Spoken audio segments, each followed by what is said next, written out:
Thank you, Chairman Doyle.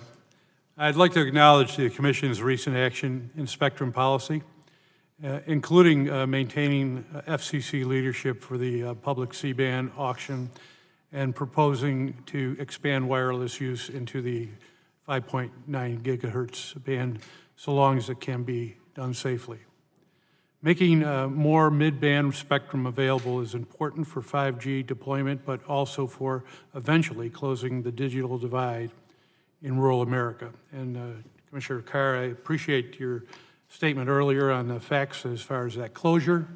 I don't see that at all anywhere in rural America that I've been, and I'm in rural America all the time. So our staff will get a hold of your office and try to come up with how those numbers were put together. A divide that is only getting wider as we implement 5G into the entire process. A lack of broadband access means life and death in rural America, and Chairman Pai, you had mentioned that. It also means it's not just rural Americans, it's all Americans that travel across our country. All 320-some million of us eventually travel across an area that has very little ability to have broadband. It impacts the opportunities for children in rural America compared to those in urban centers.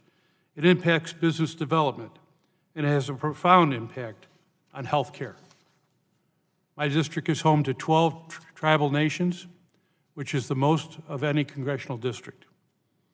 I'll go back because Mr. Lujan would be upset with me, as the most population, not the most tribes. Unfortunately for Indian country, the FCC's latest tribal broadband report showed that 36% of tribal households lacked access to any broadband, which is simply unacceptable in today's age. This is compared to 8% of non-tribal households without any access. That's your report.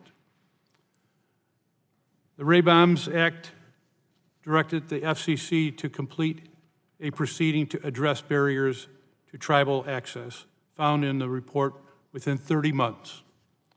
Chairman Pai, we are now almost 2 years since this part of the act was signed into law, and over 6 months since the tribal broadband report was released.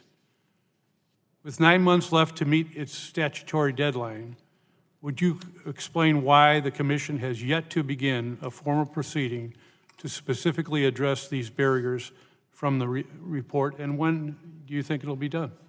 I appreciate the question, Congressman. The staff is, in fact, working on that report, but in the meantime, we are taking serious and meaningful steps to address particularly that issue of the lack of tribal broadband, including a tribal broadband factor, for example, in our Universal Service Fund program, creating a rural tribal window for 2.5 gigahertz spectrum so tribes exclusively can use that public resource to benefit their people in India. We'll talk about that offline, but I just wanted to know that specific area. Yes, sir. Commissioners Rosenworcel and Starks, has the Chairman's office reached out to either of you about what the proceeding will look like before the upcoming statutory deadline? The answer is no. Not to me either, Congressman. Let me go back to Chairman Pai then. Why is that the case, Chairman Pai? Congressman, we're always happy to have conversations. So this is an issue that the staff is working on, that particular report. I myself have not seen their recommendations thus far, but we'd be happy to incorporate. This is a bipartisan issue. I'm the first chairman to get across the table a tribal OPEX proposal, 2.5 gigahertz. These are bipartisan issues that I think bind the Commission together. Whenever I've been in a leadership role, I've made sure that those that have to work with me are informed on a continual basis of any processes moving forward. As you all know, I care deeply about the educational broadband service spectrum auction and ensuring tribal governments have an ample opportunity to take advantage of the tribal proprietary window. I appreciate the Commission's recent announcement that this priority window will now be extended for 180 days to ensure all tribes have the consultation and resources to participate in the auction. This is extremely important that the tribes have these resources. However, prior to this announcement, I've heard concerns from tribes that the overall outreach efforts from the FCC's Office of Native American Policy were insufficient to fully educate them on the auction process and many other matters. Chairman Pai, will you commit to holding more in-person and educational workshops for this proceeding beyond those announced in the next few weeks? Congressman, I will, and we are.